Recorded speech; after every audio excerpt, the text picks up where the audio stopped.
inilah masa depan Indonesia. Kota ini akan berbeda dengan kota-kota lain di dunia. Diadakan musyawarah, kami bayar kamu sekian, terima atau tidak.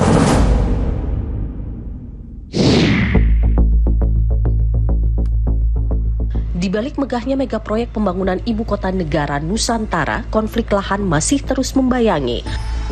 Luasnya kawasan ibu kota negara membutuhkan pembebasan lahan yang tak main-main. Di tengah situasi ini, kelompok mafia tanah pun diduga mengambil manfaat.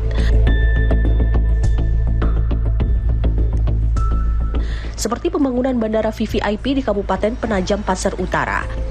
Diketahui lahan yang digunakan untuk pembangunan bandara adalah milik pemerintah namun digarap warga secara turun-temurun. Sesuai aturan dalam Perpres nomor 62 tahun 2018, warga yang menguasai lahan lebih dari 10 tahun akan mendapat santunan berupa uang atau relokasi lahan. Namun dalam proses verifikasi tanam tumbuh oleh pemerintah untuk pembangunan ibu kota negara, warga yang tergabung dalam kelompok tani Saloloang ini tidak temukan nama mereka.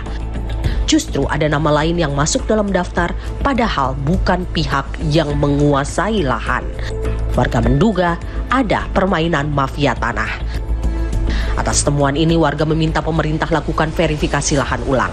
Namun, belum selesai proses verifikasi lahan, pengerjaan proyek telah dilakukan. Konflik pun tidak terhindarkan. 9 warga ditahan lantaran dianggap mengganggu proses pembangunan. Terkait keterlibatan mafia tanah dalam berbagai kasus sengketa lahan, Menteri ATR BPN Agus Harimurti Yudhoyono angkat bicara. Mafia tanah ini melibatkan banyak pihak, termasuk notaris, termasuk mereka yang memang punya jaringan-jaringan terhadap oknum-oknum internal. Saya langsung melakukan koordinasi juga agar Satgas anti mafia tanah ini sinergis untuk meyakinkan tidak ada kasus-kasus kejahatan pertanahan. Lika-liku konflik lahan di tengah pembangunan ibu kota negara masih terus bergulir. Sejumlah kebijakan dan aturan dikeluarkan guna melancarkan proyek ibu kota negara. Perlu disikapin ini sih, pemerintah tuh selalu defensif, termasuk otorita IKN-nya, seolah-olah tanah di Kalimantan itu sudah tanah kosong, padahal itu ada manusianya. Nah ini yang aspek kemanusiaan dan keadilan ini yang luput dari blueprintnya proyek IKN.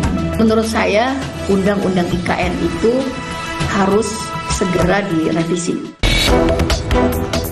Memindahkan ibu kota negara tentu bukan hal mudah. Pemerintah harus peka terhadap implikasi persoalan pembangunan mega proyek pada masyarakat sekitar.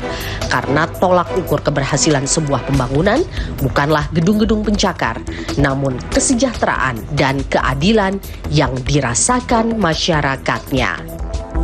Harusnya yang dikedepankan adalah bukan proses pengadaan tanah dan pembebasan lahan bagi proyek IKN, tapi kedepankan dulu proses pendaftaran tanah masyarakat adat, desa-desa definitif, kampung-kampung yang selama ini belum diproteksi dan belum diberikan kepastian hukumnya oleh pemerintah. Tanpa itu saya pikir proses IKN tidak hanya akan merugikan masyarakat, nanti investor bukannya mendapatkan keuntungan investasi di IKN, tapi juga akan berhadapan-hadapan dengan masyarakat.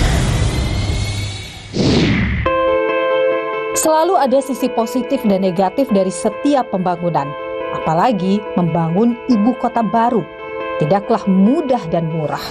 Menjadi tugas negara untuk menjamin ibu kota baru ini berkelanjutan demi kemaslahatan rakyat agar tak ada anggaran yang disia-siakan.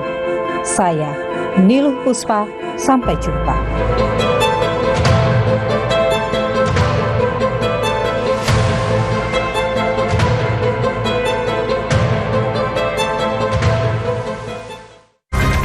Terima kasih Anda telah menyaksikan Niluh, didukung oleh